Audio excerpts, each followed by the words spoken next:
beside you, brighter than the skies. Hold on, just let us escape and fly away tonight. We have the world in our sight, and I know together we'll be alright. Can you see forever we will go?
All right.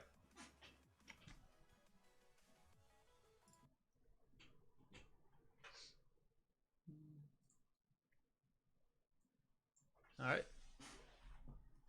Let's see. Mic test 1 2. Check check. Hopefully everybody's doing good. Had a good weekend.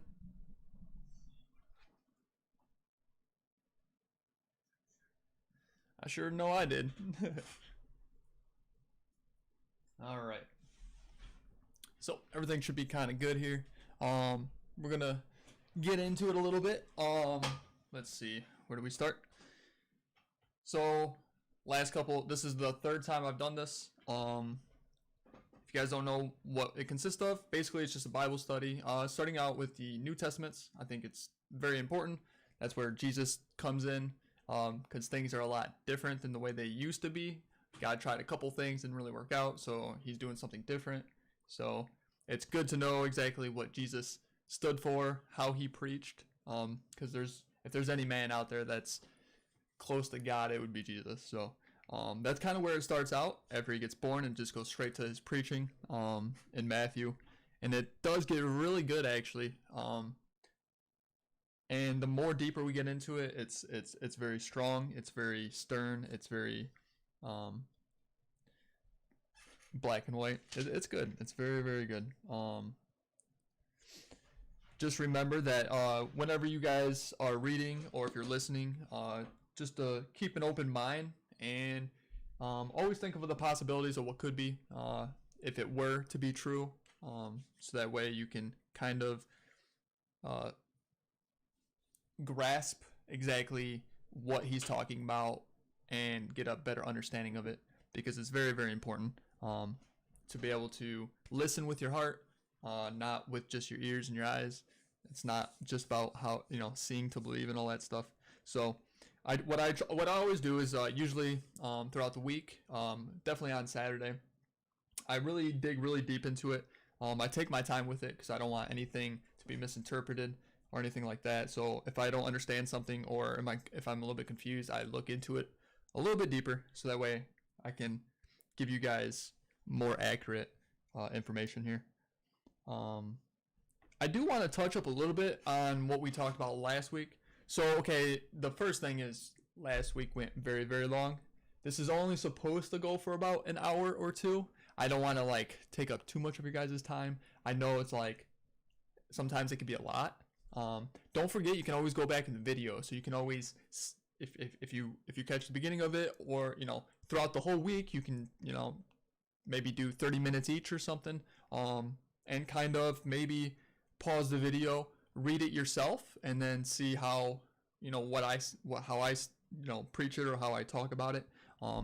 So that might be something that's down your alley. I know we're all busy and everybody's stressed out and nervous about everything that's going on in life, but just remember that God is in control. So don't worry. As he said before, cast all your anxieties on him. And I'm telling you, can't express it enough. It's so true. Because I'm one to overthink. I'm sure there's a couple of you out there who also are like that. I'm a big overthinker, so I tend to think of all the different possibilities of things, and I even if it doesn't come true, or so I just waste so much energy and effort into majority of what don't happen, and then whatever does happen, God says, don't worry about tomorrow will worry about itself. We read that scripture just last week, and it stands true. It really does. So I did want to touch up on this one verse that we were talking about just last week, and it's so good. It's very strong and it's very stern. There's 3 verses, okay? 3 verses. And then we're going to get into chapter 8 and chapter 9 of Matthew, okay? So this is kind of new right here. I'm going to try to put it right here so you guys know exactly what the stream is going to consist of. I did think about maybe bringing up a Bible kind of somewhere, maybe over here, so you guys can kind of follow along if you don't have a Bible. I try my best to tell you where it's at before I read it, and then I So try to follow along if you can. So the 3 verses that, because I was talking to my friend earlier today, and I just feel like it needs to be said again. I put 3 stars next to this for a reason. So let's just go over it, because it's. So we were talking about how, like, when it comes to God, the reason, and I've talked to a couple people actually throughout the week. It is so important, because it was hard for me to even understand this, but it makes really good, perfect sense that we have to really be 100%. Okay, if you have any doubts, if you have any second guesses, or if you're not sure, like if I were to say, are you a Christian? If something were to happen to you tomorrow, where would you go? If you have any hesitation, if you have any doubt, like just a hesitation, or if if you can't answer right away, if you don't know, then the answer is not 100%. Do you understand what I'm saying? Because if you're 100%, okay? There's no doubt. So and I'm not here to ask and judge. You don't have to answer the question. You can do it in your head or whatever, but just understand that. So like it's almost like if somebody were to say, like this is a black pen, right? I'm telling you it's a black pen. So if you ask me if it's a black pen, I say yes with no hesitation. So if there's any hesitation, then there's something is wrong. Okay, don't trick yourself to thinking like, well, yeah, of course. Like that hesitation, you gotta listen and speak with your heart. Okay, it's between you and God. Everybody has different lifestyles. So we all battle different things, and that's okay. But to understand it and get over it and know where your flaws are is a good thing, because that's what you have to fix. You can't fix something if you don't know what's wrong, right? So I'm going to read these 3 verses, and then we'll jump right into chapter 8. Now, one last thing, since I said, like, usually we go pretty long, and it's because the more I do this, I'm getting the understanding of how I do it. So what happens is sometimes I dig deep, sometimes I jump to places, so that way we can all understand and grasp like the big picture of it, okay? Because a lot of times, as I notice, it kind of jumps around. Like it'll be like 3 or 4 or 5 verses for like this parable, and then it jumps to a different one, and then to like a different situation that happens. So the Bible's really all over the place. So it kind of, and even in here, it tells you like to go to like different sections, but we don't quite do that. And I actually saw where like, this kind of surprised me. In Matthew, there's a couple verses that are exactly the same in Luke. Like it's almost like copy pasted. And we'll get into that later, but I think it's just maybe because it's from like different perspectives. Like they're seeing the same thing, but it's also very important. So it's written a couple times like similar. That's the first time I actually noticed it. But I don't think it does it that often, but it did do it. So there is something in Luke that we already read, for example, but I'm not going to get into that. So let's do that 3 verses that I was talking about. Now this is so good, you guys. So this is Jesus when he was teaching on the Mount. Okay, so after Jesus was born, he's raised as to like a teenage boy.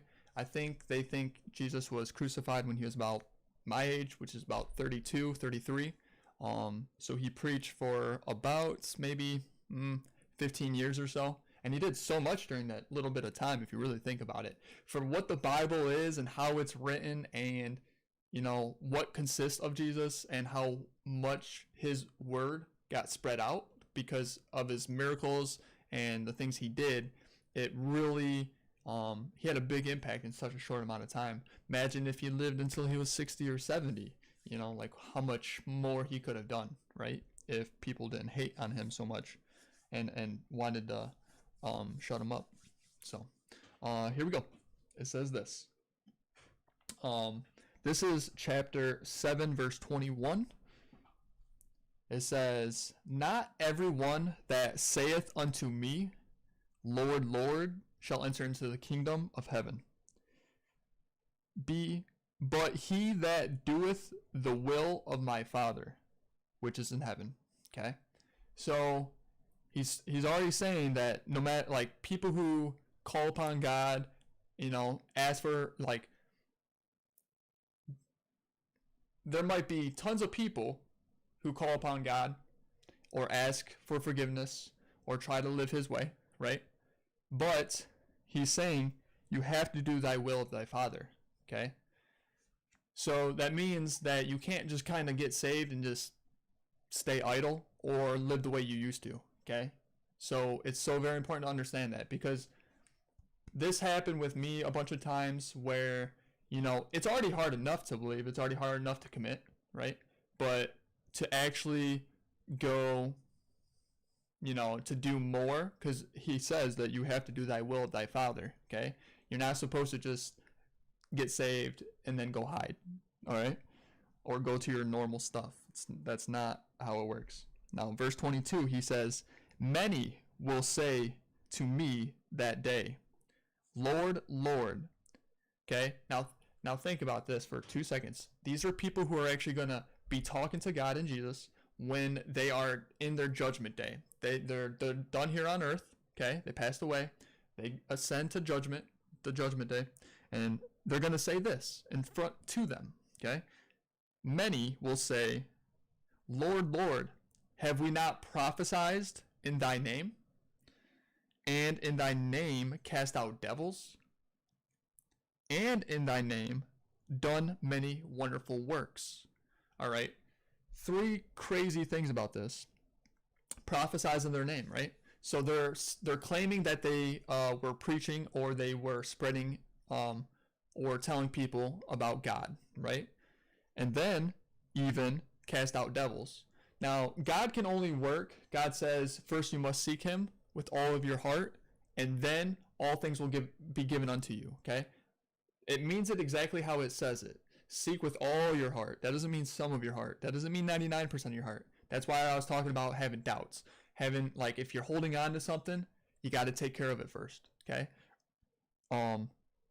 It's just like how God said, when you go to make an offering, if you have something against somebody, a grudge or something, you're supposed to not continue with your offering. You're supposed to take care of that and then proceed with, honoring God. All right. So it's all about legit 100% being true to him. Okay. And here's the second part of it. And in thy name, cast out devils. Now, me personally, that's like exorcisms and stuff. People are possessed, cast out devils, which actually there's a couple. We're going to get into an event that happened where Jesus did it for the first time. It's pretty good. But you can only, I think, exorcisms and casting out devils, it's God who actually does it, right? Because the person doesn't do anything really, but the person, usually it's a pastor or a priest, he's the one who's doing the event. For it to work, they have to be 100%, right? So God has to. So it's just a chain. Think of like an electric current, right? So from the light switch to the light, there's a wire. Sometimes that light switch, you can click it on and off, right? So it's a direct current, okay? So the light would be God's work. The light switch would be God, and we would be the wire, okay?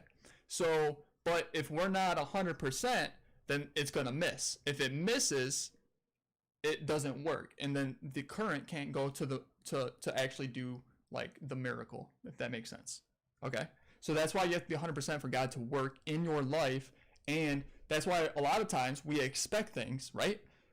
A lot of times you hit rock bottom.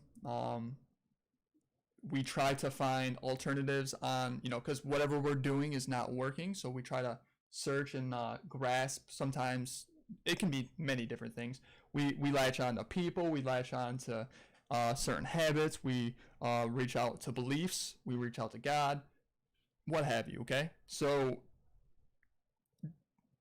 what happens, like, to be able to cast out devils and stuff, for God to work through you to be able to perform that, you'd have to be 100%. That's why I think sometimes exorcisms do work and sometimes exorcisms don't work. It's because the pastor is not 100% at that time. Not saying that he wasn't before, but he isn't when he's trying to do it. So, like, technically he'd be going into the room or whatever, and he would probably be even a little bit scared or fearful, and you're not supposed to be. Like, that's already doubt. So, like, remember how I said you have to have no doubt? You have to be 100% strong. Faith, like, legit. That's what I'm talking about. All right, so And then the third part is, have we not done many wonderful works?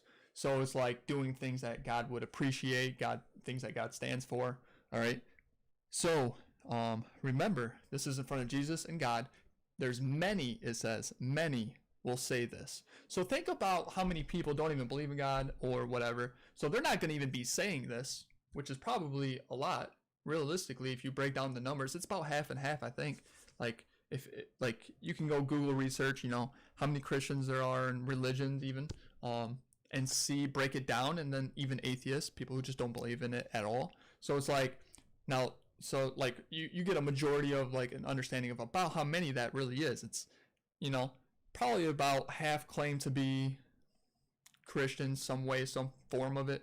And then there's like the 50% that are like not even, they wouldn't even claim that they are, right? So that 50% would be like, they don't even get to this point.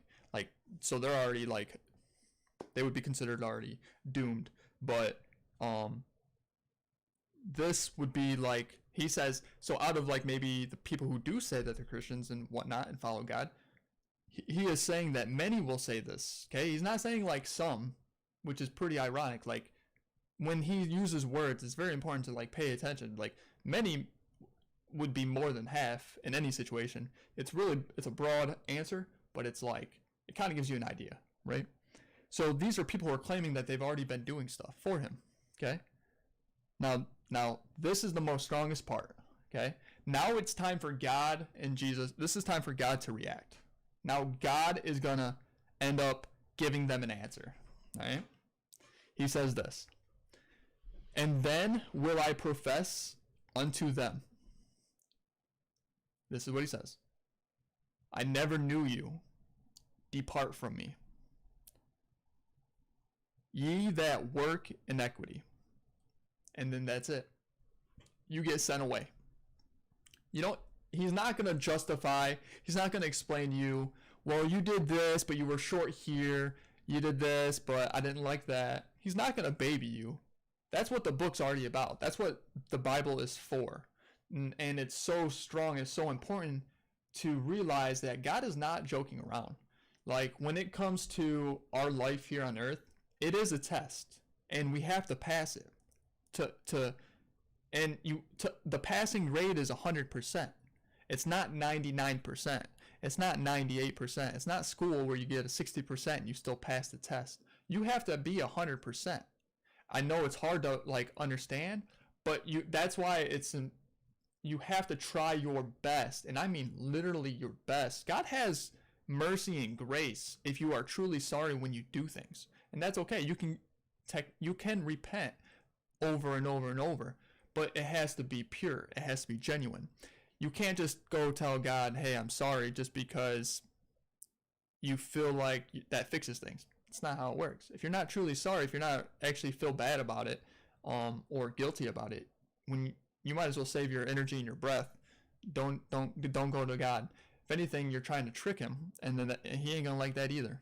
So just know that it's 100%. Okay, there is no less than that. So only really, wait until you're fully ready to commit.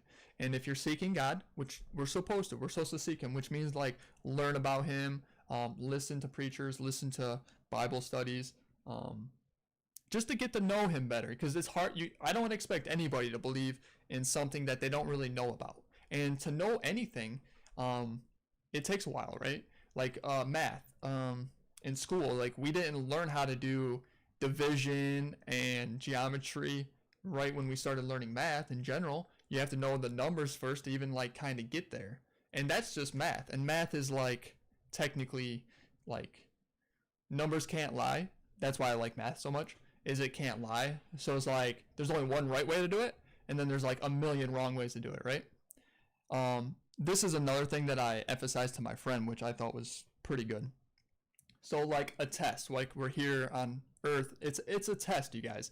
And a big reason is because when God was creating earth and all that stuff, Lucifer, which is Satan, he was an angel. So God made like the heavenly angels and stuff. And then he goes and starts creating amazing things like earth, the universe, the stars, all that stuff, right?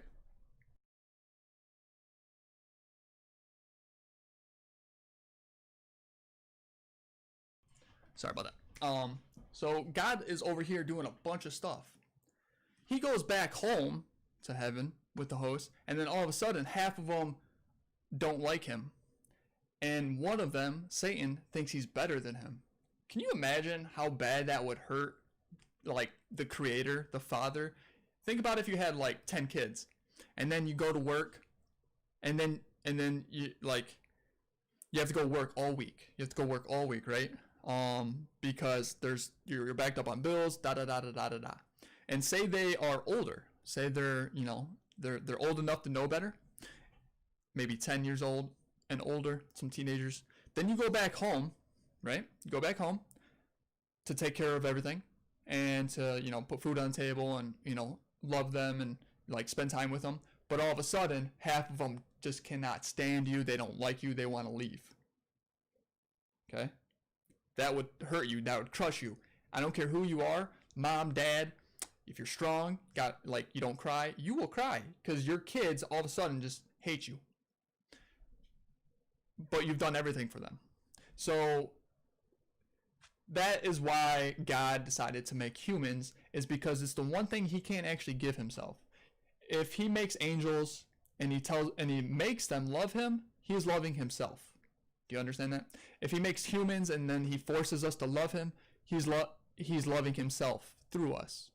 It's all about our choice to actually love him and like, because we care about what he stands for. We care for what he has done and all that stuff. And like, it's crazy because he actually gave his son, Jesus, as a sacrifice to prove on how much he actually cares and loves all of us, right? He gives us a second opportunity, an easy chance to be able to love him, is what it is. We don't have to do all those offerings. We don't have to do all that energy to be able to follow him. Okay?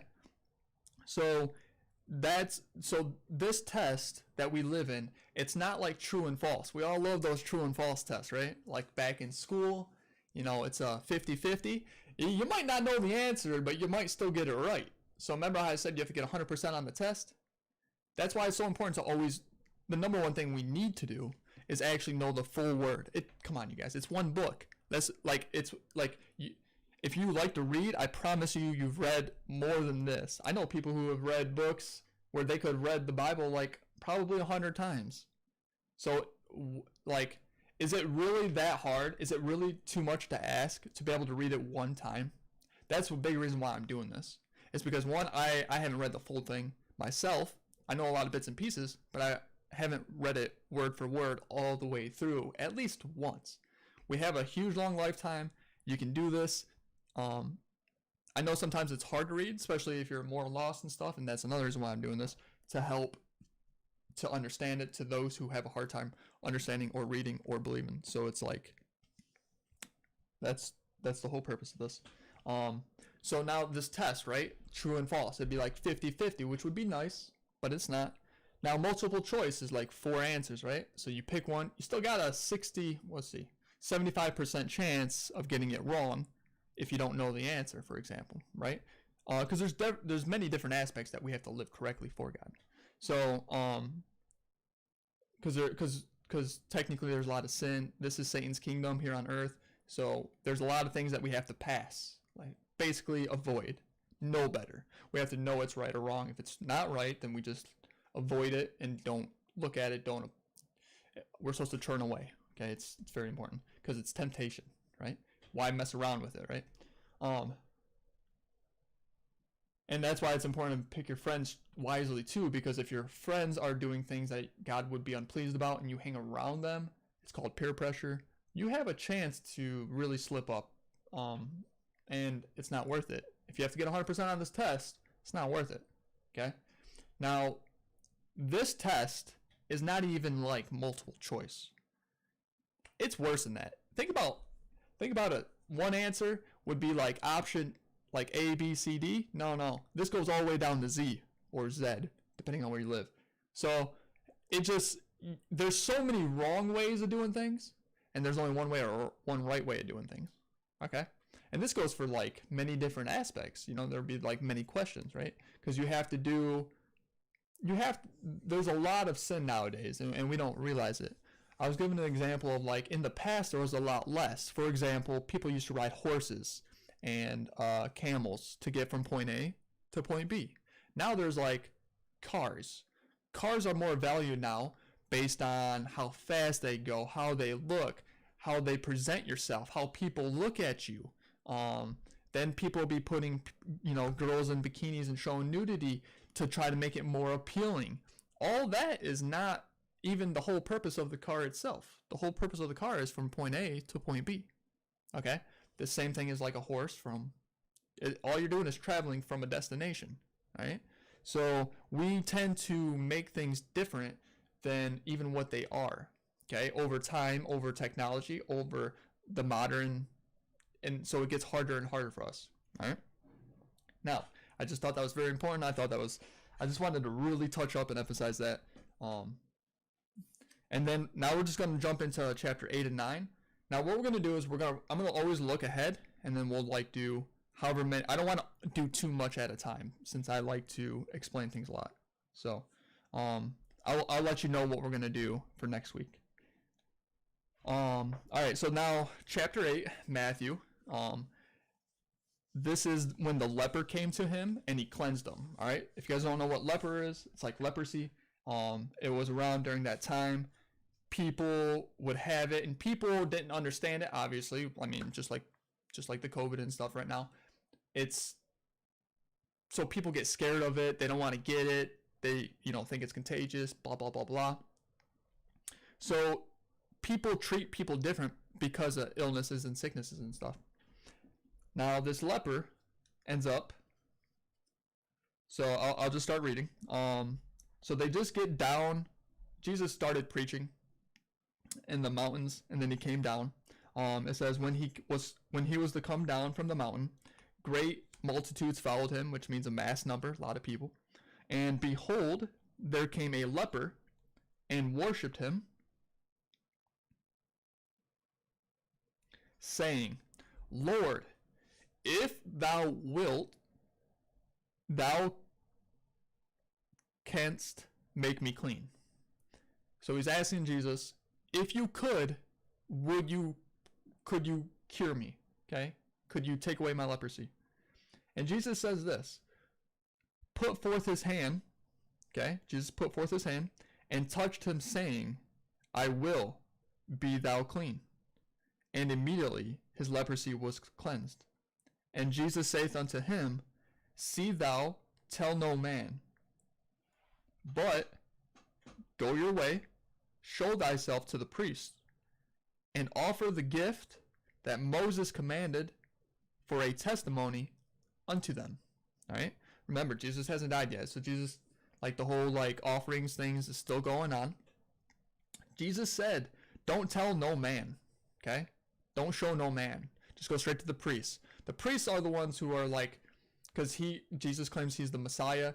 When he starts to do all these things, they start, instead of trying to learn and understand him, instead they call him a liar and they say blasphemy and all this other stuff, which we'll get into. And that in the long run, over time, is the reason why he even eventually gets crucified. It's just because the believers couldn't actually believe that he was the actual Messiah, which is crazy for how many things that he actually did in front of them. So they didn't have 100% faith that, God could be doing things different and all that stuff. So they fell short, and they ended up making like the worst decision that anybody ever could do. All right. So I want to emphasize one thing about this little story is when the leper came to him, he didn't say, Lord, I know, like he didn't say, heal me. Heal me. I got leprosy. Heal me. He's not telling, he's asking. He says, if you will, right? He came to him. He knows he can do it, but he's still surrendering. He's still being polite. He's still asking, like I know you can do it. If it's not too much of a trouble, could you heal me? Think of it like that. Like, so that's part of like purity. That's like genuine. So that's coming from his heart. You know what I'm saying? Because obviously the person has leprosy. Obviously he has a lifespan. He's probably going to die. Of course he wants Jesus to get rid of him. He's probably seen a bunch of doctors. You know, he's probably frustrated about it. But none of that happens. He comes to him and he says, if you are willing. All right?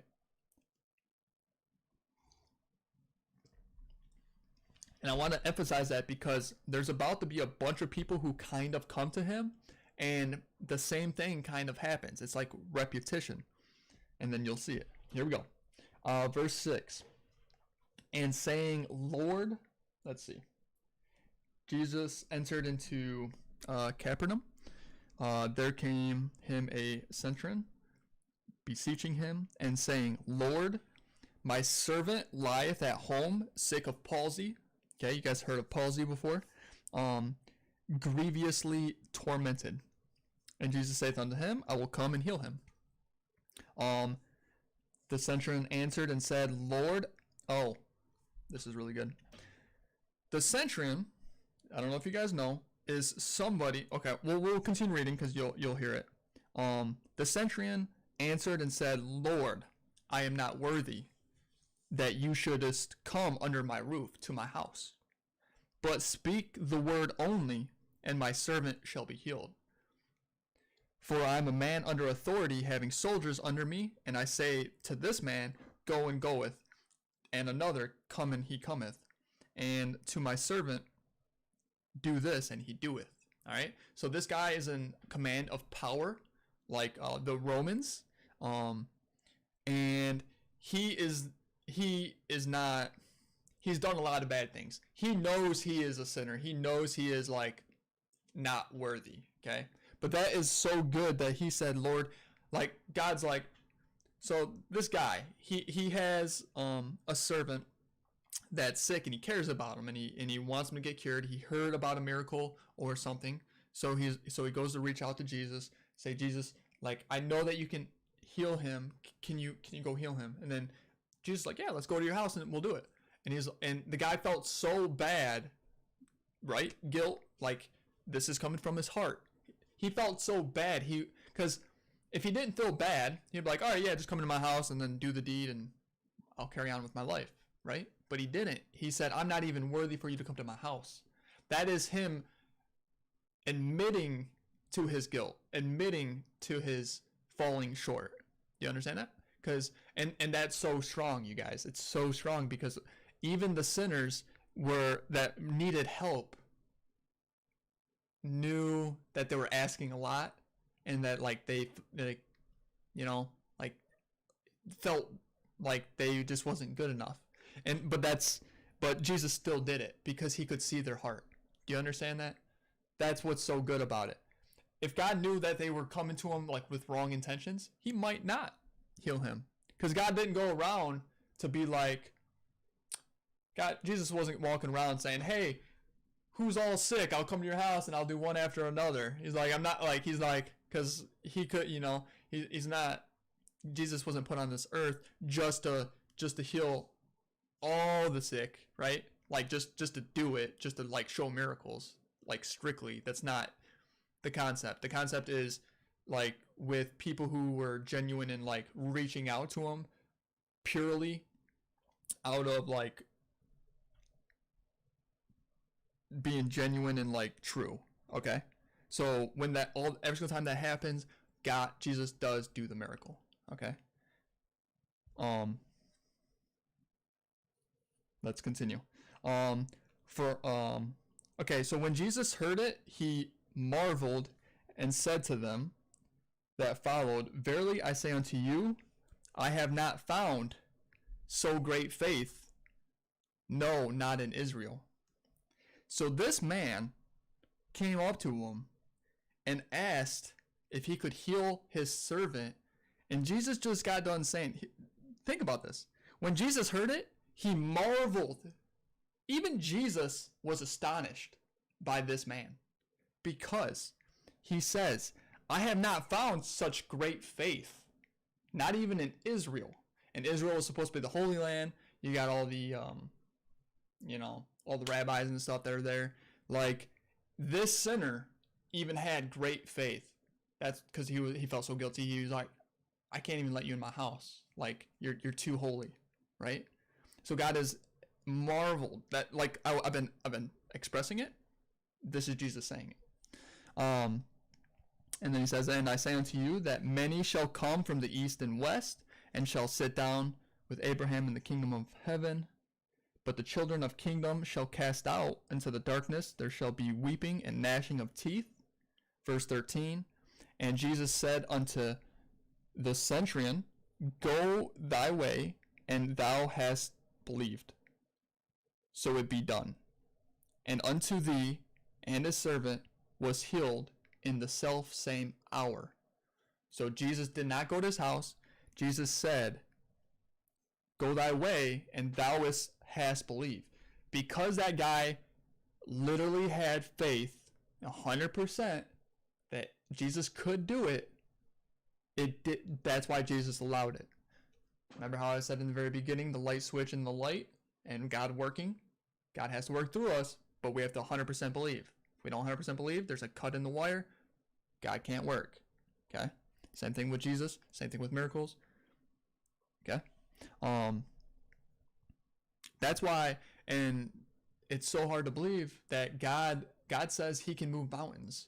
God let David win a battle against a 9-foot giant with just a stone. Daniel was surrounded by lions. God shut their mouths. Like, these are crazy things that cannot be explained, and science tries to. But when the whole point is because science and when they try to justify it, they can't believe that it's possible. Okay? There might be some things that Jesus and God does where it also goes with science. Like, if God were to make it rain from the heavens, it might be asteroids. It could be. But not everything in the Bible is 100% explainable. And that's what blows a lot of scientists away, is because, but if they can't believe it, they will never be able to, some things are just unscientific. Like, a miracle is a miracle. Because we always want to see to believe. All right? And that's not how it works. You gotta have 100% faith, and God can do anything. And I mean literally anything. We're gonna skip down to, let's see. First, maybe, Peter's mother-in-law was sick, as you guys know. Peter's one of the disciples. And he ended up taking him into his house, and he touched her, and the fever left her. Okay? She arose, and then she started to minister. She probably felt the power and, like, was, like, you know, amazed and, like, blessed that she was cured. And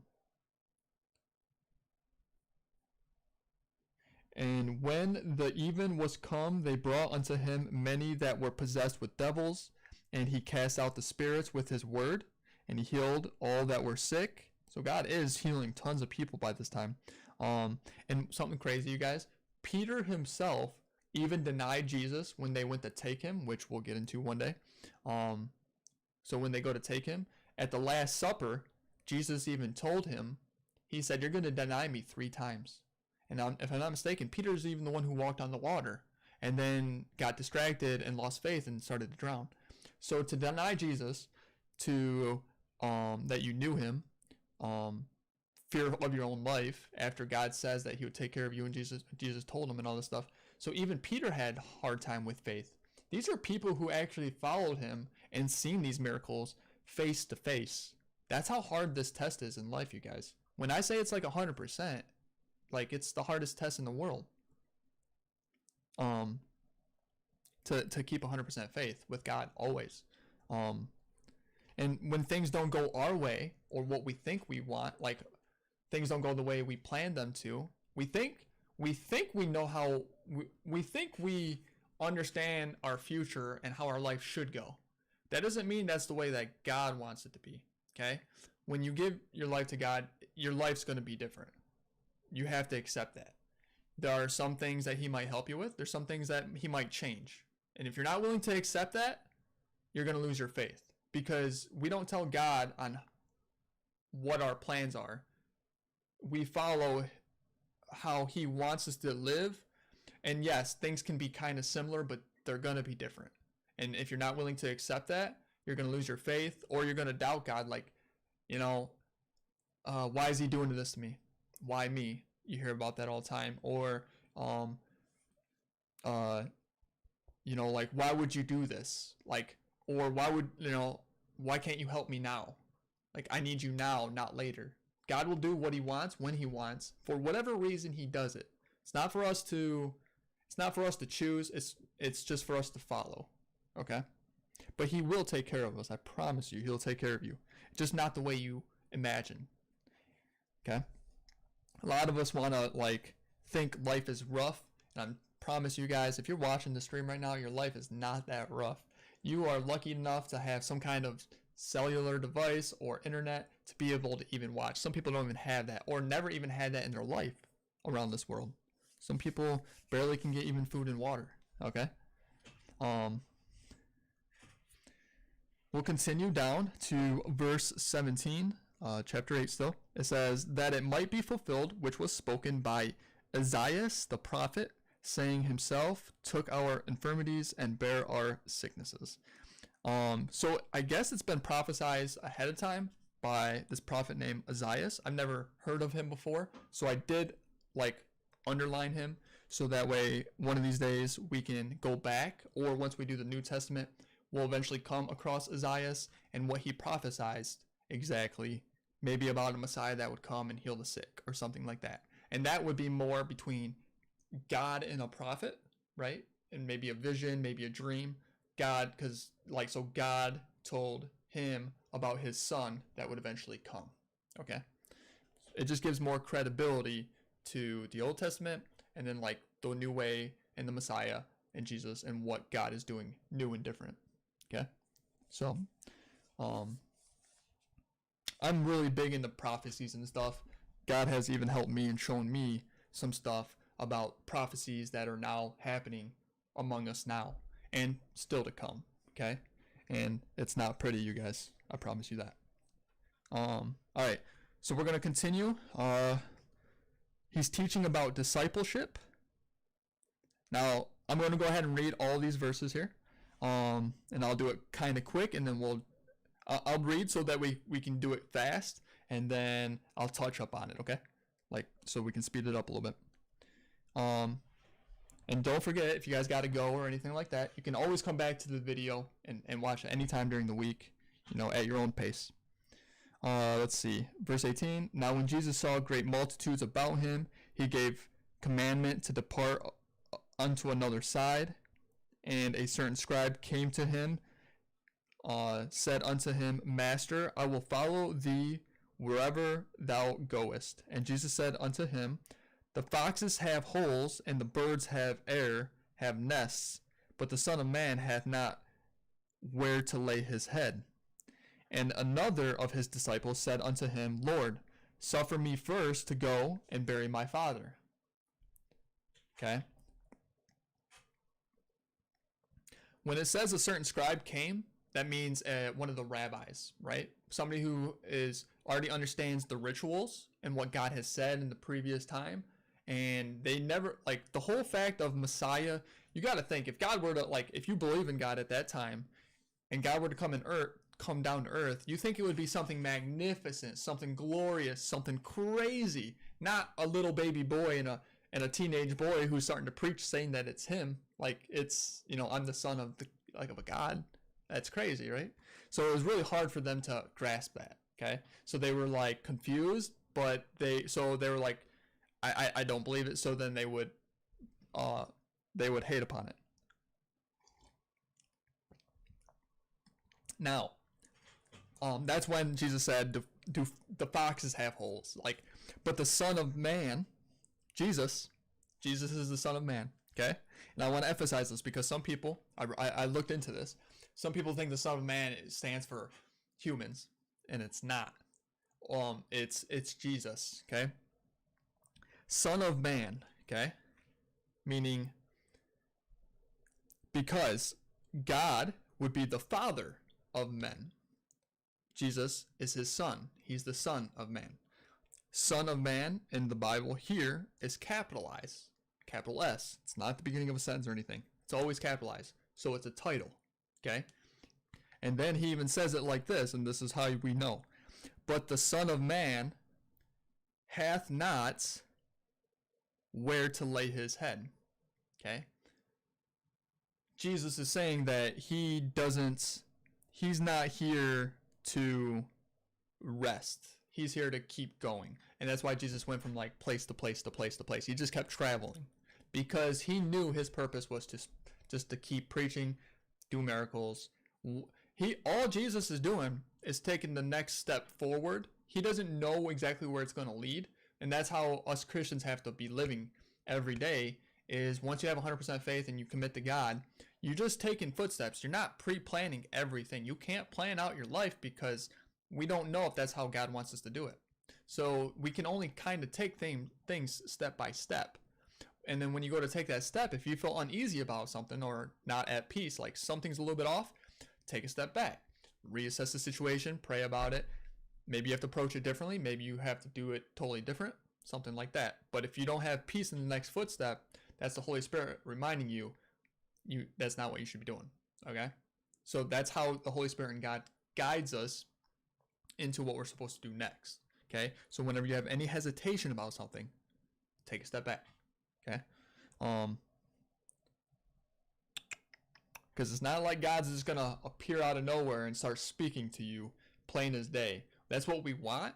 That'd be nice, but that's not how God works. And if God were to do that to a lot of people, especially if they're not 100%, then they're not already fully believing in him.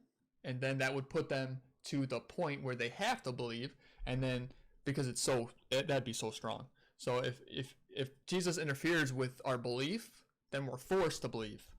Okay? We're forced. And then if we become forced, then really we're not making that decision. God wants us to make that decision by everything he has given us. Okay? That's what faith is. If he forces us to believe, then he's really forcing us, and then we have to choose to follow him and love him, and then that goes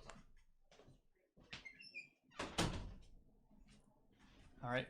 Now, verse 22, it says this, and I thought this was really interesting because one of his disciples said, I have to go, he goes, suffer me first to go and bury my father.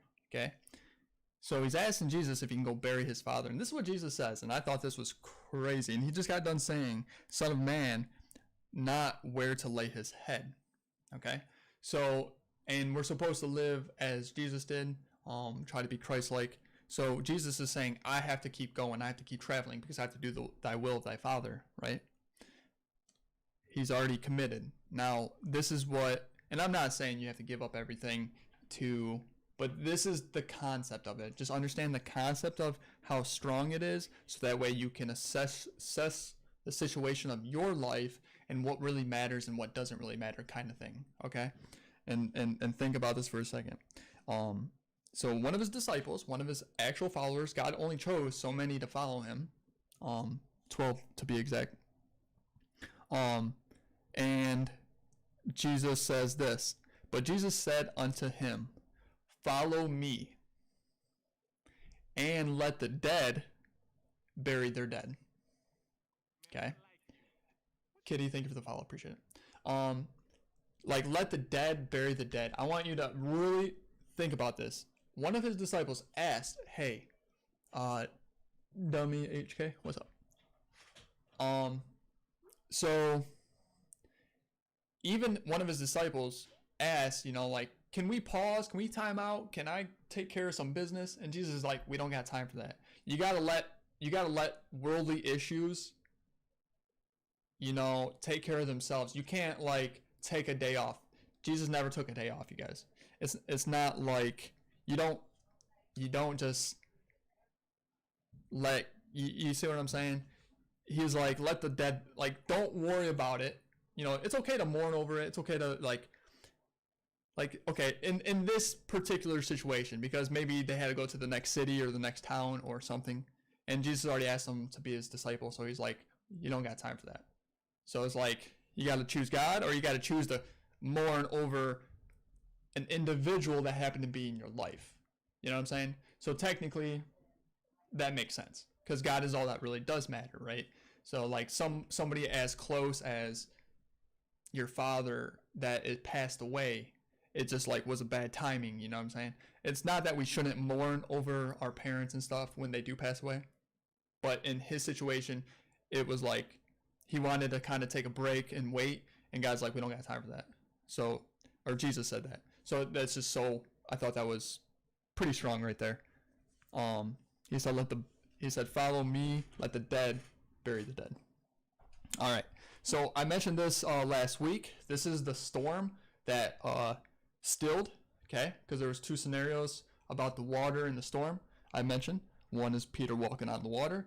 This is the other one. Here we go. So they entered into a ship, and his disciples followed him. So remember how I said they probably had to go to like the next place? WHK, you're welcome, man. Just give praise to God, not me. I'm just doing what he tells me to. But it's a pleasure for me to be able to do this every Sunday, 7 p.m. Okay. It's on YouTube. It's here and on my Facebook. So here or YouTube.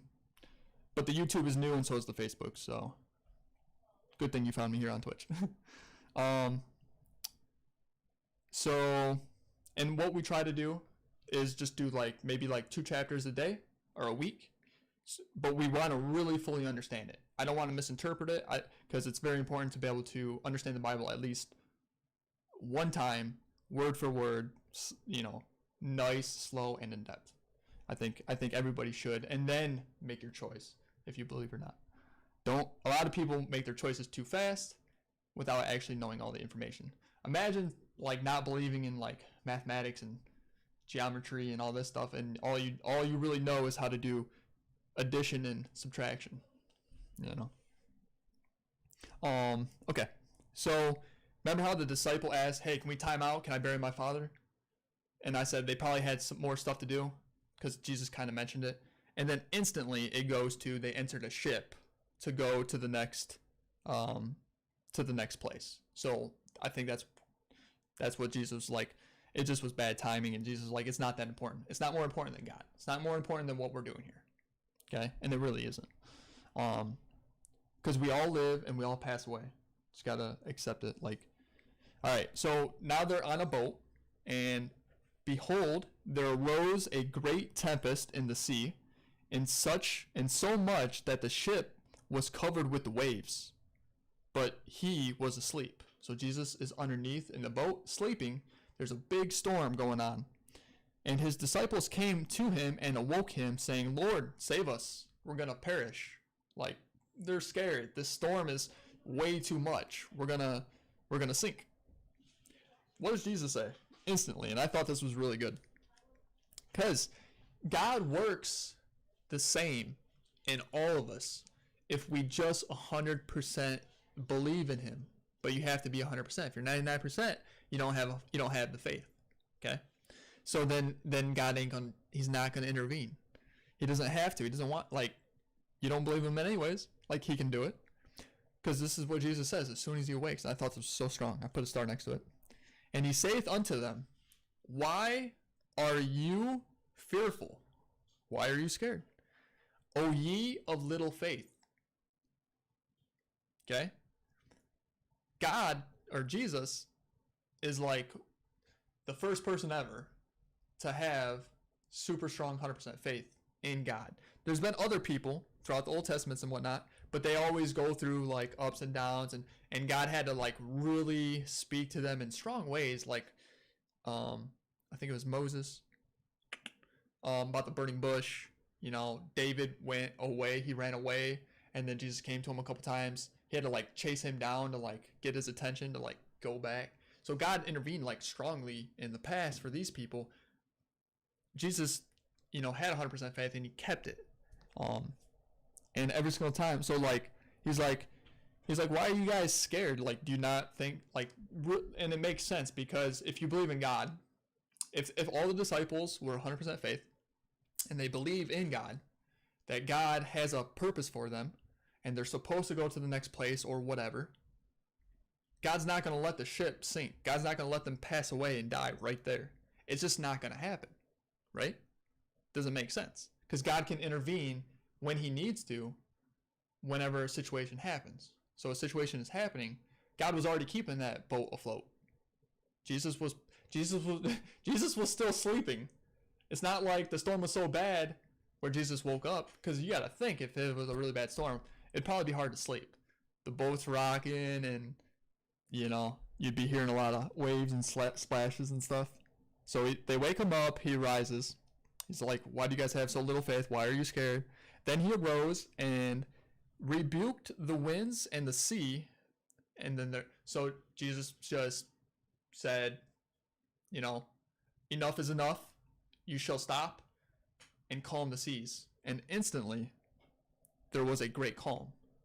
So you got to think about this for real quick. There are disciples on this boat. I don't know how many at the time, but there are disciples on this boat with Jesus. And there's a crazy storm. They go get him. He comes up and he calms it down instantly.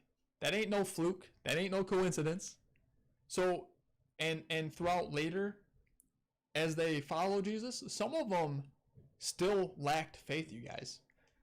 One of them turned him in when he was told he was going to turn him in. Peter denied him 3 times. Jesus even told him he was going to deny him 3 times, and he still did. He even healed his mother-in-law with a fever. He probably is here on this boat since that happened right before. One of the disciples, when Jesus died, he told him he was going to rise again. Some of them went to the tomb. The body's missing. They go back. They tell the other disciples. They couldn't believe it, but Jesus told them, and they already witnessed all that other stuff. So how people that close to Jesus and saw so much still lacked faith, you guys? That's how hard and tough this is, and that's how important it is. It's so important to understand how strong a faith we must have. Okay? At least know what the limit is, and the limit is 100%. Earlier I gave the example of, I can tell you that this pen is black, okay, with no hesitation.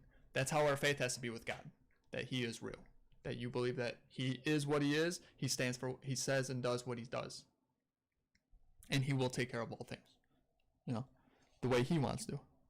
That's how our faith has to be, with no hesitation. And then this is verse 27. But the men marveled, saying, what manner of man is this, that even the winds and the sea obey him? So they were astonished that it happened. So they called upon him because they know they can't, to their knowledge, they can't do anything about the storm. And then they witnessed it and they marveled at it, and they were, so they almost still couldn't believe he could do that. It's like, but yet they still, did he have to do that? No, because like I said, God would not let that boat sink. It's just plain and simple. It might have been a rough ride, but he wasn't going to let it sink. And I bet you Satan was probably trying to create fear and intimidation along the way. I wouldn't be surprised if Satan was behind the storm in a way, because when God casted Lucifer here on earth, he said that he is the God of this world. This is his kingdom. He said that he has as much power here on earth as he does, but not greater. Okay? So Satan does have a lot of power here on earth, and we don't realize it, but he does. So just keep that in mind. All right, so they eventually make it to the other side. This is where devils get casted out. Okay? So they're in this country called, I don't know, I'm not going to even try.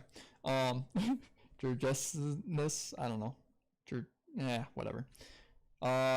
So when they get off, there met him 2 possessed people with devils. Okay, so as soon as they get off, 2 people approach them and they're possessed. Okay, coming out of the tombs, exceeding fierce, so that no man might pass that way. So they're so intimidating and so scary with how they're talking or whatever, the demons inside of them, that a lot of men would be scared to even proceed. So this is like a well-known territory.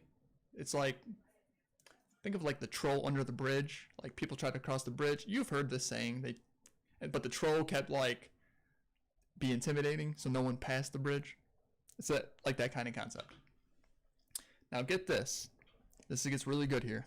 And behold, they cried out, saying, okay, What have we to do with thee, Jesus, thou Son of God? Art thou come hither to torment us before the time? And this is like the devils, the demons that are possessed, speaking out through these people, okay? Once you're possessed with the devil, there are different things that will allow that to happen. That's why it's very important not to mess with like Ouija boards, witchcraft, anything to do with Satanist stuff, okay? Because there's a line that I think gets crossed, and then you allow Satan to like get into your soul, like to send a demon into your body, okay? So it's very, very important to be careful with the things that you mess around with. Know what you're getting into before you even think about touching and messing around with stuff. Okay? Word of advice. And there was a good way off from them. There was a herd of swine. Okay? So there's some pigs that are feeding over here, and they can look nearby. So the devils besought him, saying, If thou cast us out, suffer us to go away into the herd of swine. So the demons, the devils, we're just going to call them demons, okay? That when Jesus came off to the shore, they approached him. They instantly knew. The Lord make a special guest appearance. So is one day, Calazar. Don't know when. But when so when the demons are approached, when they approach Jesus, they already know who he is. Okay, they literally knew who he was. He didn't have to introduce himself. Satan knows who God and Jesus is. It's just plain and simple. So they knew that they were in trouble. And then they said, if you're gonna do something, cast us, suffer us, like,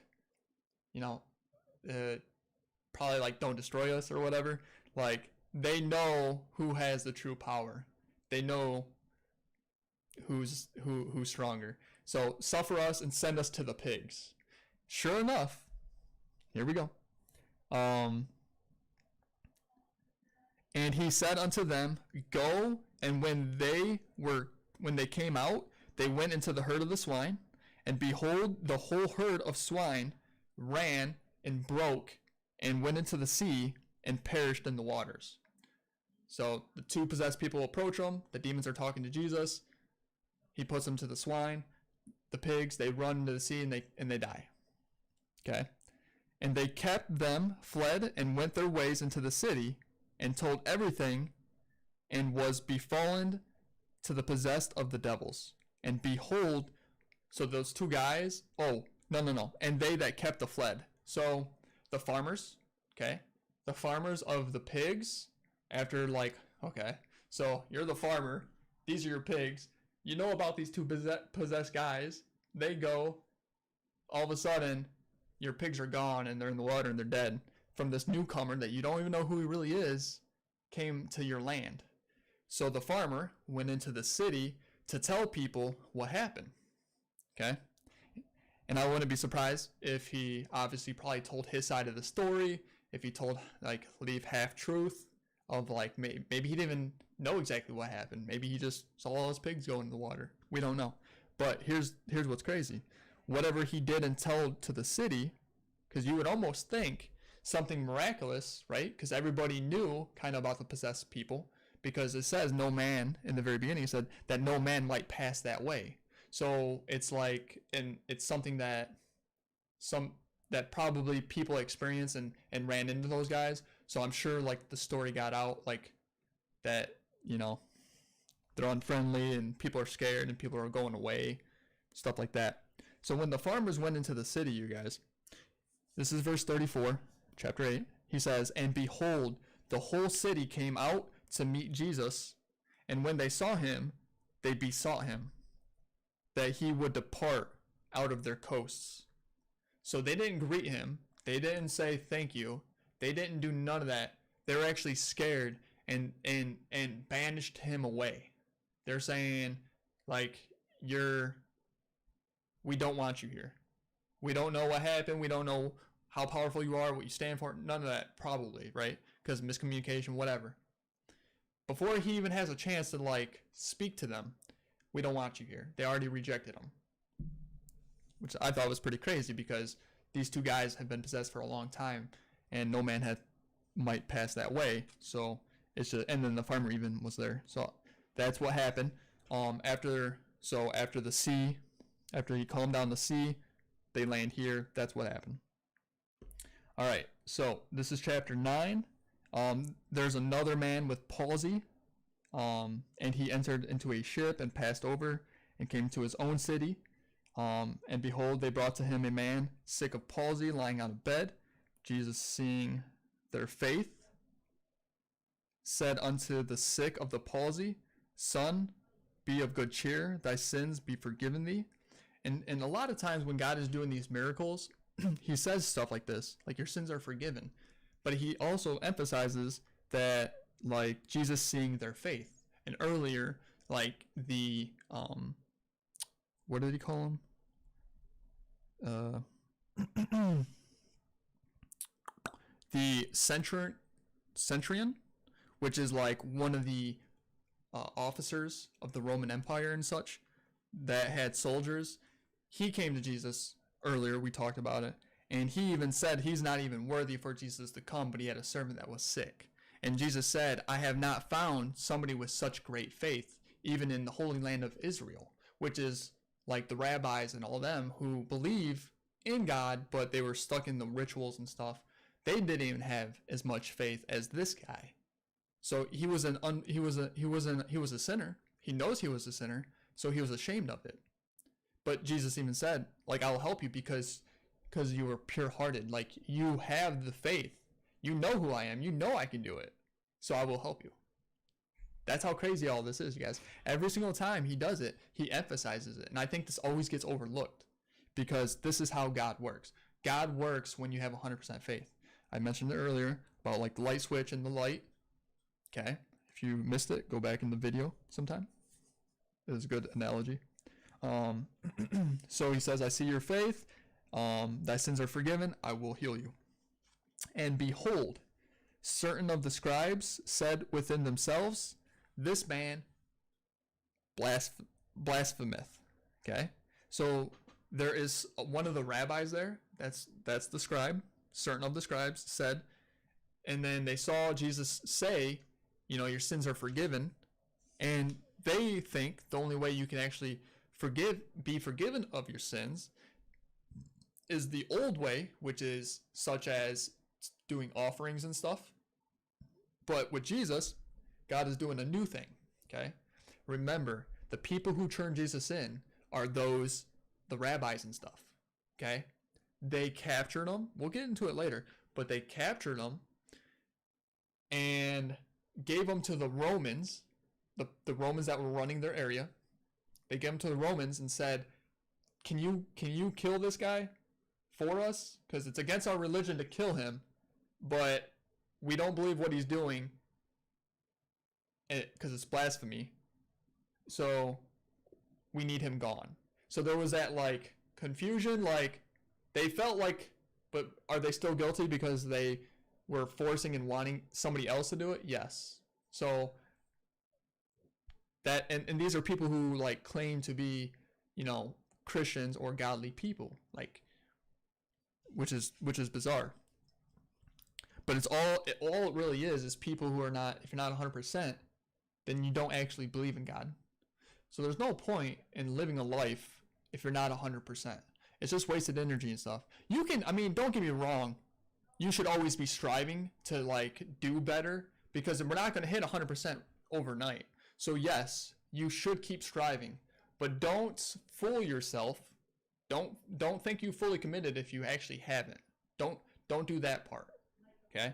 But always be striving to be able to hit that part. Once you hit, you know, when finally you 100% believe, then commit and then do thy willing. All right, of the Father, like he said.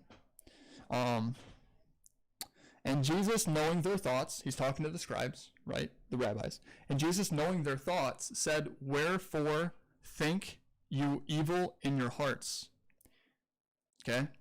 He's telling the rabbi that there's evil in his hearts. For whether it's easier to say, thy sins be forgiven thee, or to say, arise and walk. Because remember, they wanted him to heal somebody who is crippled. Okay.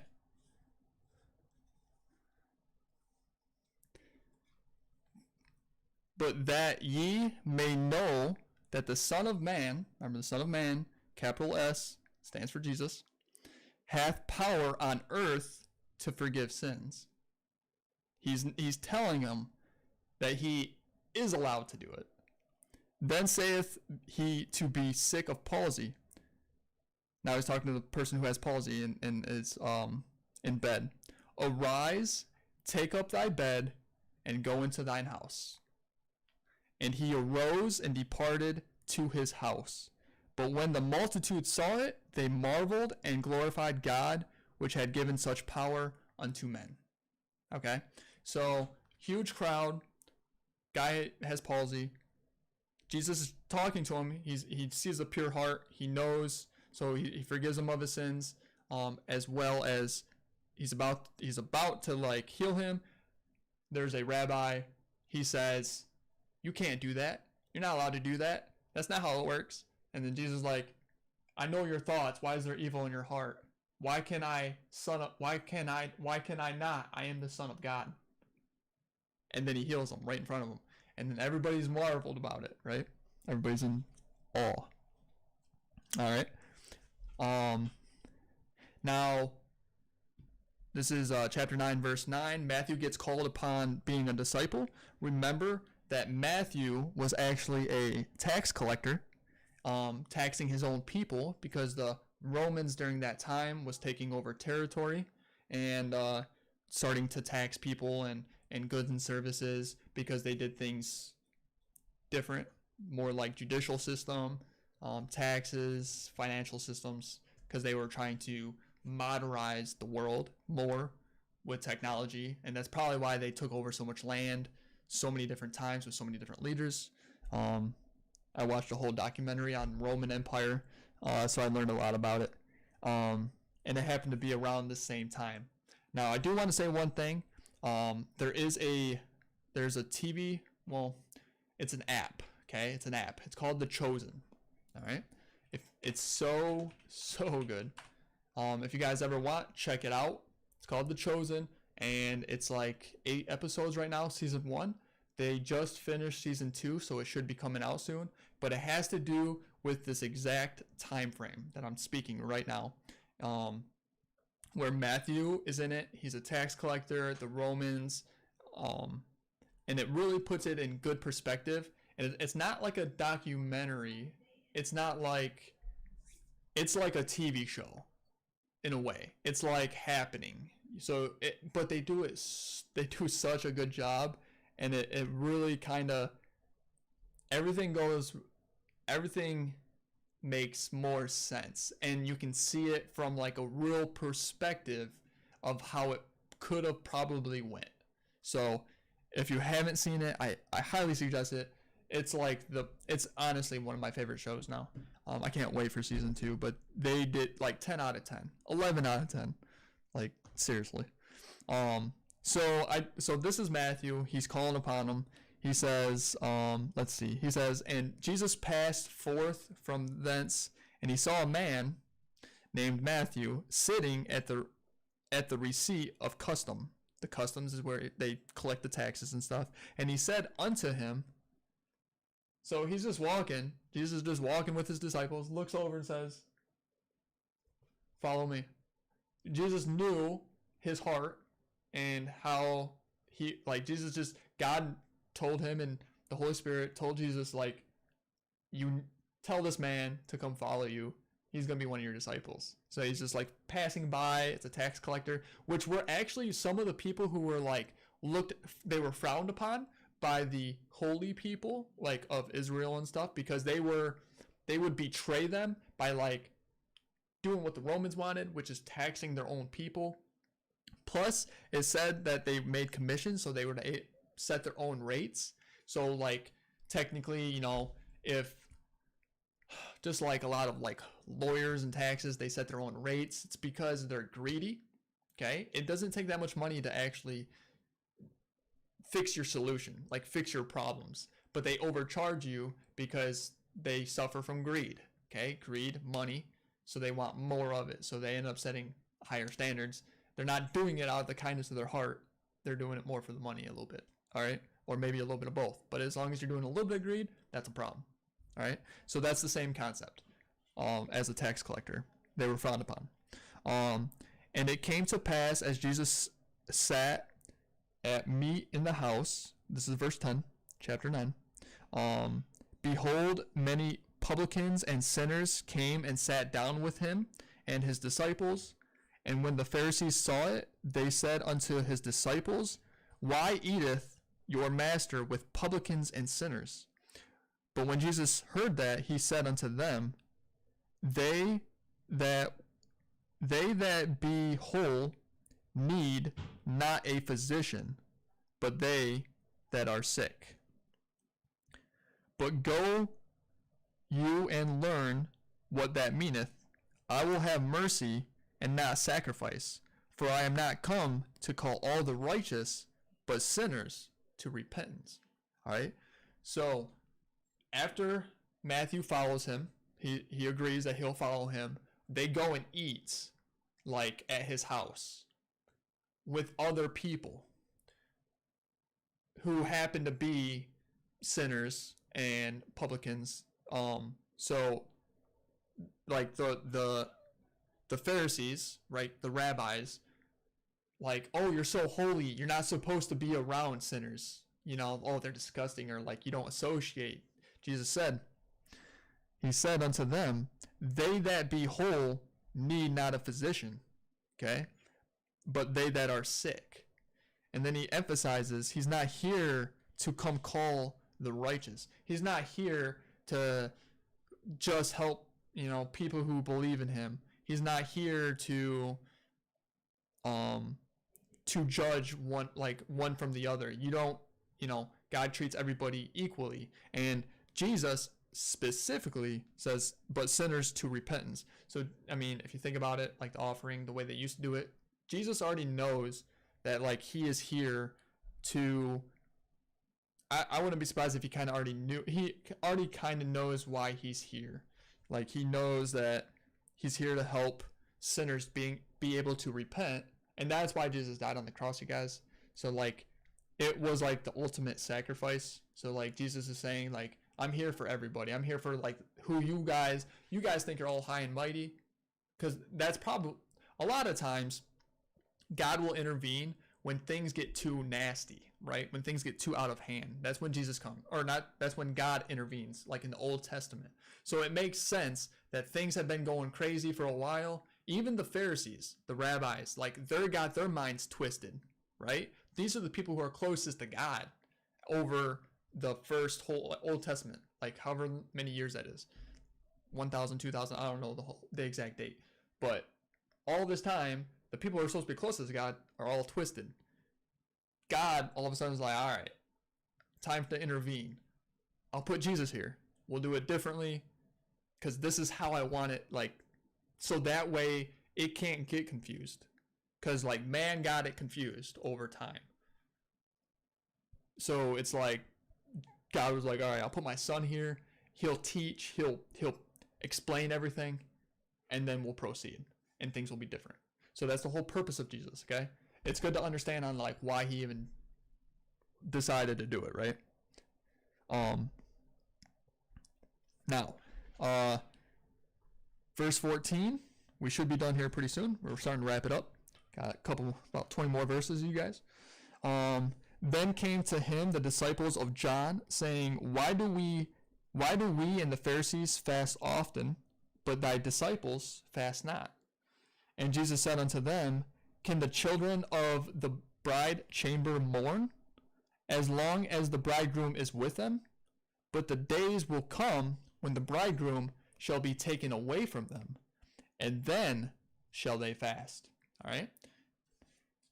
So the Pharisees, the rabbis, are saying, your disciples don't even fast, because that was part of the rituals. They fasted to show, and fasting is a thing, like it's almost like Lent, like where you give up something. You fast because you don't need food to survive. Like you show God that you're serious. Okay, that's what fasting is. You sacrifice something that you like. That's why one of the sins is gluttony, which is food, indulging in food. We're all guilty of this. We all took pictures of our plates, our food, put it on social media. You know, like don't get me wrong, I love steak, but like to indulge into it, to glorify it, that's part of gluttony. So Jesus said unto them, why would they be fasting and trying to prove that they're serious about me? Because Jesus, Son of God, right? He was saying he was the bride. He's the bride chamber, the bridegroom. He's like, they're not gonna fast when they're surrounded by me. They don't need to. They're already following me. But then he said, the days will come where the bridegroom, he's speaking about himself, shall be taken away. This is why I think Jesus really knew that how his future was going to play out. Like he knew that he wasn't going to be there forever, because he didn't say when the bridegroom won't be here no more, or when I pass away. You know, when the bridegroom, you know, passes away. He says shall be taken from them. Okay, he emphasizes strictly that it's not going to be a decision. He's going to be taken. Okay, he's being taken away from them, and then they shall fast. All right. So then, because I've done it once in my life, once I understood it and stuff, and I think it's something that, like, it's obviously something that we should do at least once. It's not that hard, you guys. 24 hours, no food.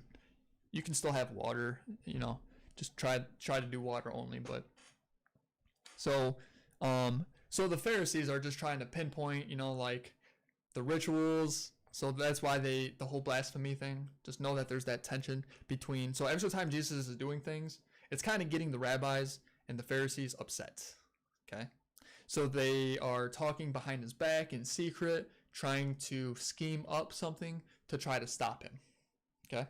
Over these many years. No man, this is verse 16, no man putteth a piece of new cloth onto an old garment, for that which is put to fill it up taketh from the garment, and the rent is made worse. Neither do men put new wine into old bottles, else the bottles break, and the wine runneth out, and the bottles perish. But they put new wine into new bottles, and both are preserved. God is emphasizing, so the Pharisees are trying to force hey, they're not doing anything that we know and learn about, that God has taught us from Abraham and Moses and all this stuff, right? So, but they've slowly got it twisted. And Jesus is now saying that he's saying that there's a new way. He's saying that it's different. He says you have an old piece of cloth and you have a hole on it. Well, you wouldn't take a new cloth. You wouldn't take Jesus would be the new, okay? You wouldn't take, in the old cloth, the old garment is the old rituals, okay? And there's holes in it. That's why God intervened. That's why God sent Jesus. So you wouldn't take, they said, if you had, okay, he's given an analogy of clothing. So now think of clothing. If I have an old shirt, this is a new shirt. I have some old shirts, trust me. Might have a hole right here or something. So if I have a hole right here, would I go buy a brand new shirt that is the same color, cut it out, and try to patch it? No. Because it just would eventually not look right. It'd fall apart. It would make it worse. He says, and then he gives another analogy of wine, okay? With new wine, okay? Here's the old wine bottle, the old ritual. It's empty, okay? It needs to be refilled. You wouldn't take new wine and put it into the old bottle. You would just make a whole new bottle because it would mess it up. So he's emphasizing that what you think you know is not what you know, and it's going to be different. He just emphasizes that he is the new way, okay? And they just couldn't ever grasp it. It slowly just got him upset. All right. So this is verse 18. Now, let's go over a little bit here. A ruler's daughter raised, it says. Now, you guys, I read a little bit of this. I actually haven't touched up like verse 27 to 38, so we're gonna go over it like together actually, the way I do it normally before I stream it. All this other stuff I go over throughout the week or the day before, so you guys will get to experience how I do it. And it might help you actually when you guys do your own Bible study, or if you read the Bible, and a better understanding of how to fully understand or look deeper into certain things when you come across it, if you don't understand it, or the words or whatever. Because there's specific words that it's like, what does that exactly mean? And you have to look it up. All right, so verse 18, we're just going to read it. I'm going to try to read fast. While he spoke these things unto them, behold, there came a certain ruler and worshipped him, saying, My daughter is even now dead, but come and lay thy hand upon her, and she shall live. And Jesus arose and followed him, and so did his disciples. And behold, a woman which was deceased with an issue of blood 12 years came behind him and touched him on his garment. For she said within herself, If I may but touch his garment, I shall be whole. But Jesus turned him about, and when he saw her, he said, Daughter, be of good comfort, thy faith hath made thee whole. And the woman was made whole from that hour. Now I want to emphasize this real quick. So a ruler came because his daughter is pronounced dead. A different girl comes and desperately knows it's Jesus and touches his garment. So she runs, and she probably got down on her knees and touched his garment. And then if you caught it, I don't know if you caught it, but it said, for she said within herself, in her mind, she said, and it has to come from the heart, right? It has to be true, it has to be genuine.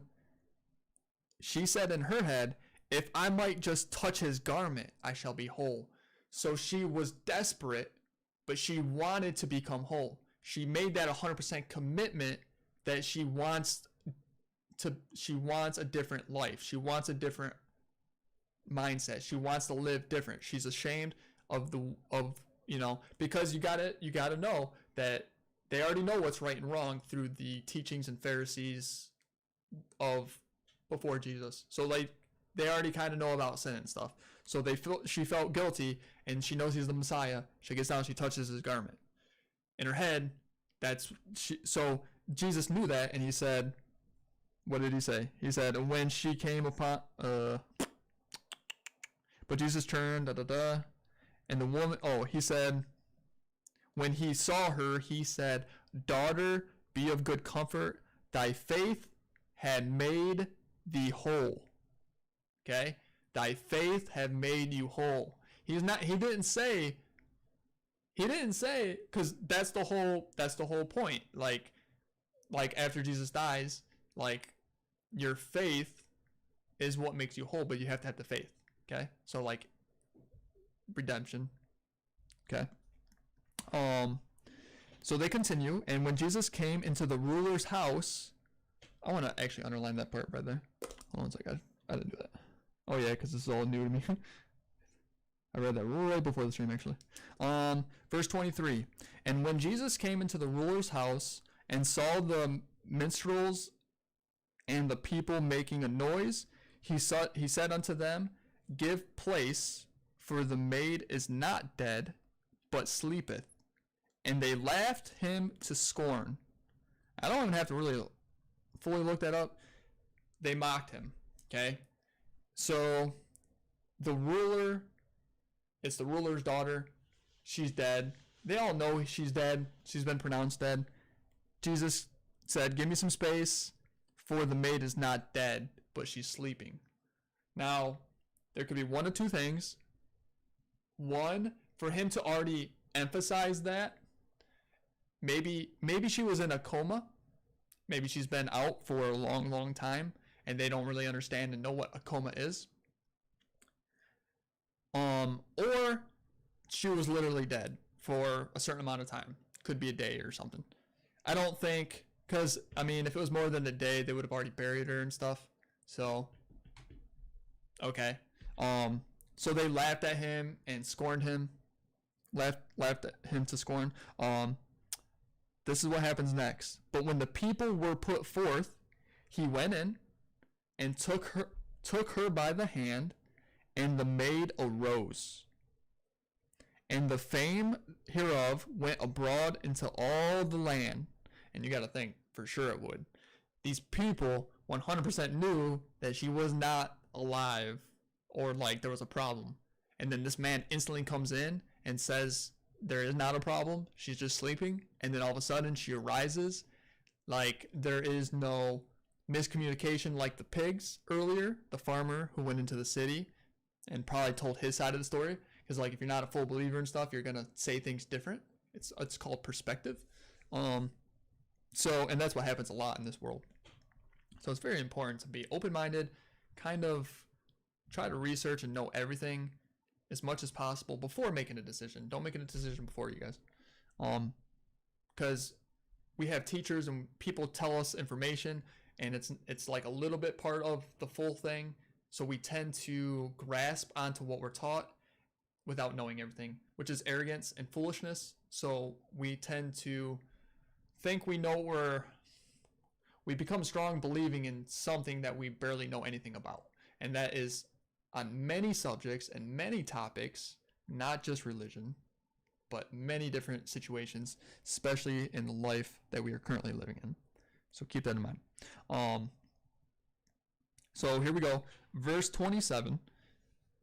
It says, all right, now this is all new to me, you guys, because I have not read this yet. So we're going to go over this together, and we're almost done. We literally got 10 verses.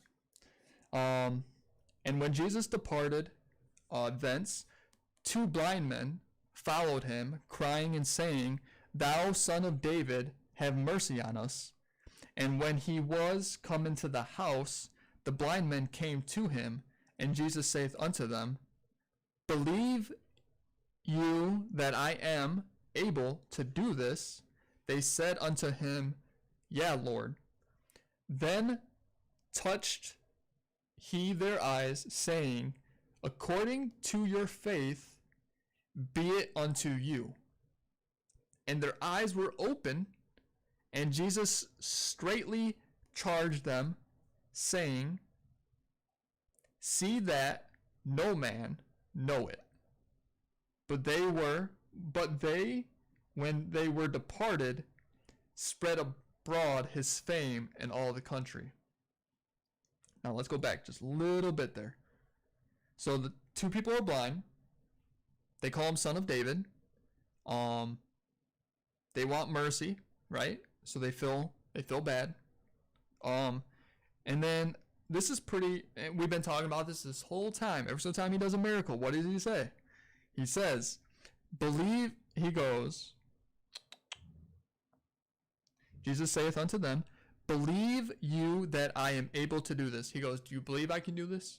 And they said unto him, Yes, Lord. And then he says, he emphasizes this. Pay attention. Then touched their eyes, saying, According to their faith, be it unto you. According to these people's faith, God, do as you will. So Jesus is saying, if they have the faith, let them see. And sure enough, they weren't lying. They did have the faith that he could do it. So therefore, God allowed it to happen. And that's how God and miracles work, people. If you're 99%, or if there's any doubt, it will not work. If God doesn't want it to work, it will still not work. So understand that. We always want miracles to happen or things to fix themselves. And I promise you, if there's any doubt, that's already the first problem.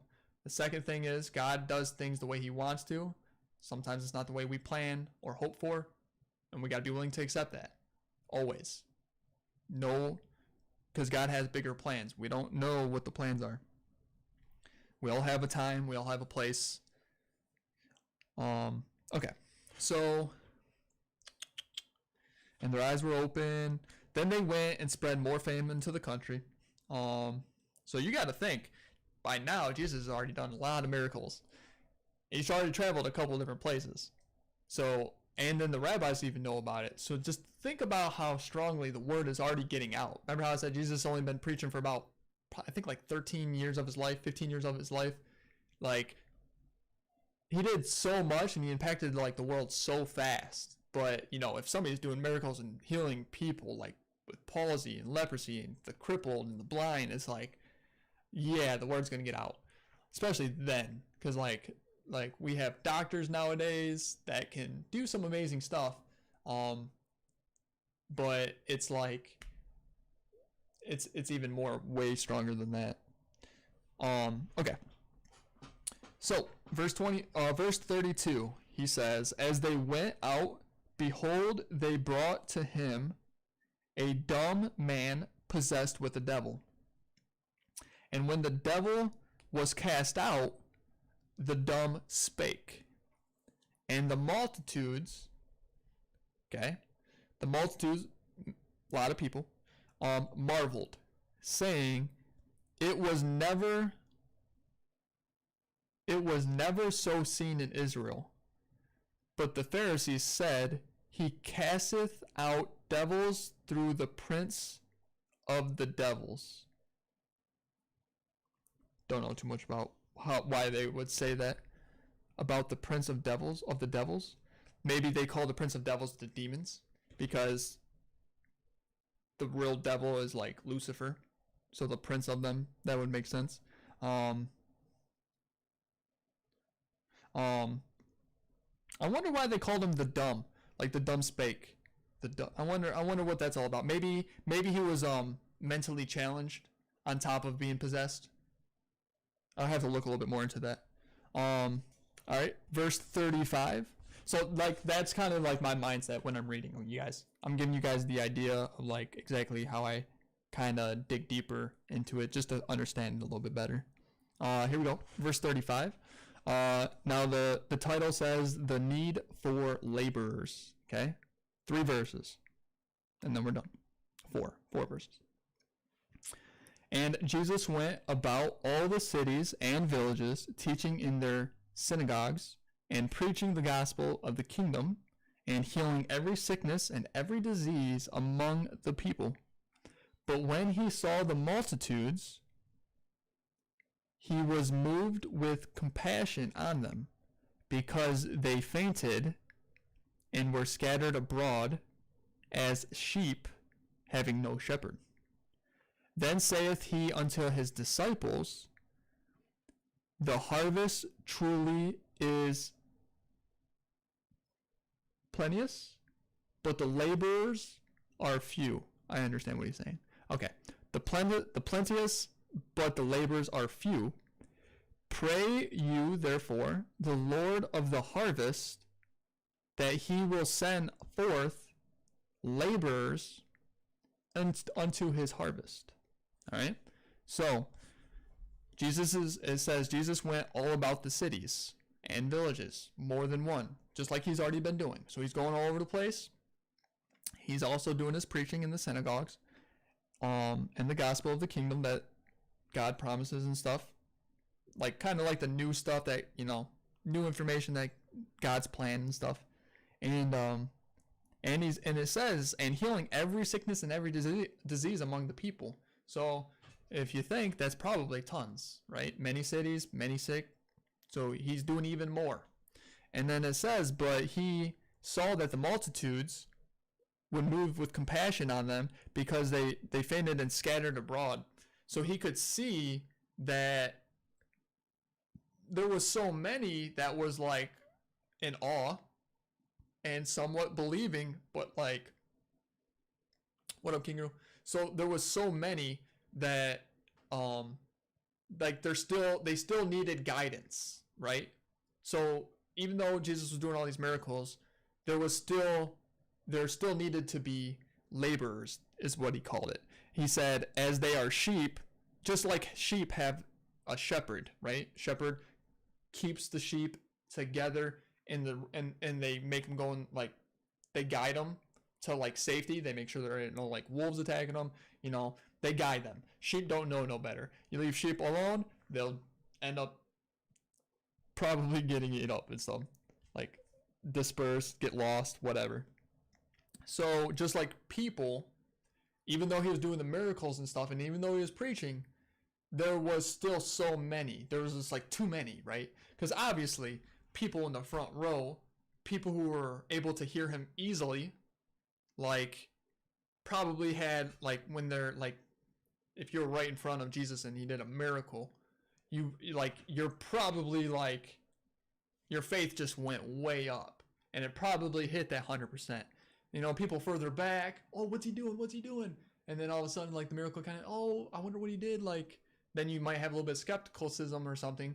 The faith ain't 100% there. So Jesus sees all of this. So he's talking about how they're pray. What does he say? He says, he said unto his disciples, right? His disciples are following him, right? Jesus is the whole purpose, you guys, is like discipleship, right?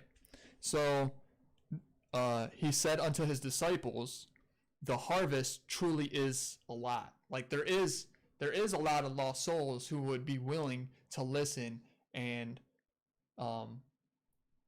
follow God, but there's not enough laborers. Even the rabbi and the Pharisees at this time were messed up, so they weren't good laborers, right? They can't harvest because they didn't even want to associate with sinners and stuff because it was unholy and this and that.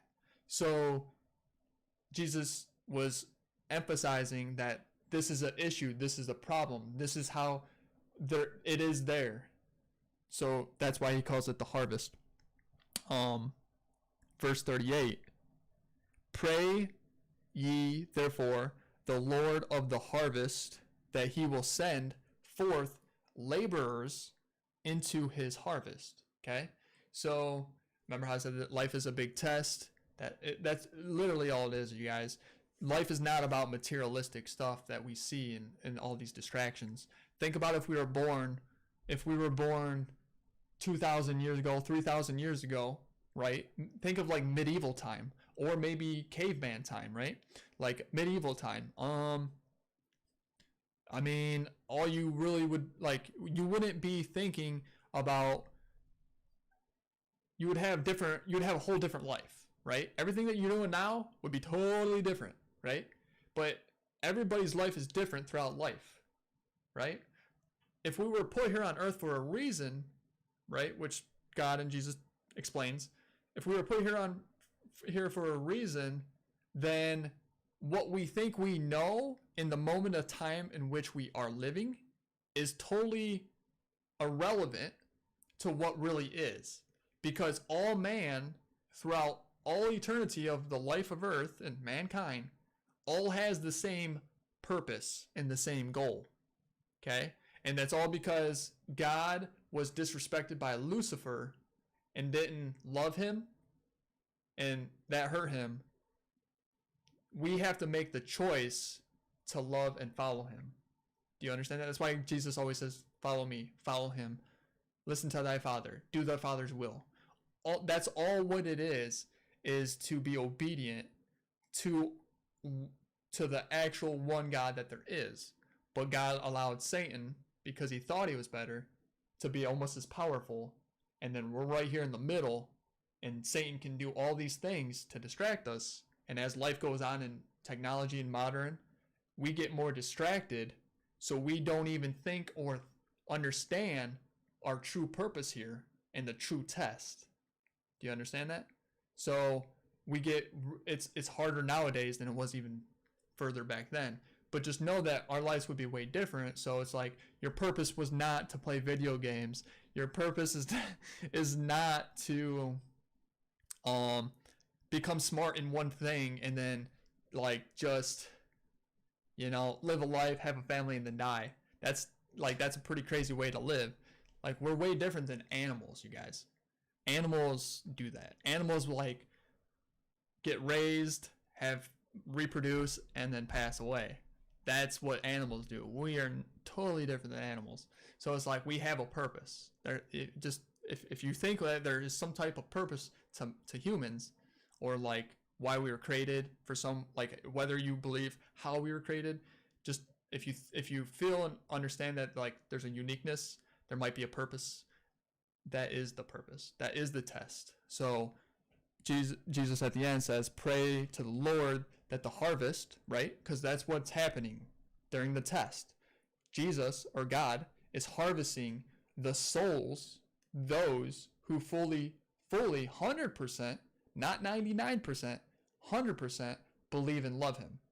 And if you don't, earlier, like I said in the beginning of the stream and last stream, I emphasize it. Please go in the beginning of the stream if you guys are curious. But even those who think that they follow close to God and they say, oh, we've done many good works, we've told a lot of people about you. That's what they said. What does God say? I did not know you. Leave me. Depart from me. That's what's going to happen on Judgment Day. So it's so important to do thy will of thy Father after you seek him. Okay? So I'm going to leave it there, you guys. It's been a pleasure. I do appreciate it. Thank you guys for being kind and listening and not being rude. So let's see what we got here. We got chapter 10, looks like a doozy, 42. Then we got 11. Let's see, how long is 12? Yeah. See, Matthew likes to write a lot. So there's like 50 verses each chapter. So let's do chapter 10 and 11 for next Sunday. Yep. So 2 more chapters. Hope to see you guys there. God bless always. Stay safe, especially during this time.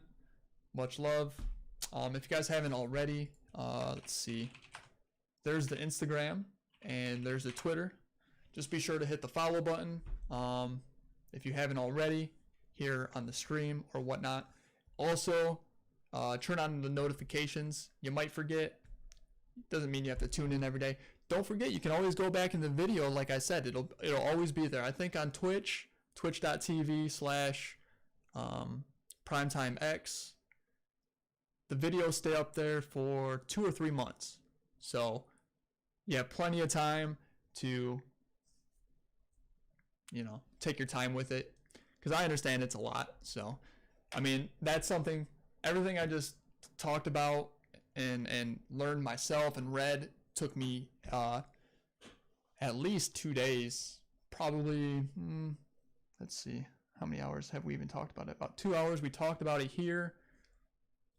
It probably took me about 2 to 3 hours to go over it. So it turned into, for me, 4 or 5 hours, but that's only because I would like to share it. So love you guys. Stay safe, and I'll see you guys next Sunday. Peace.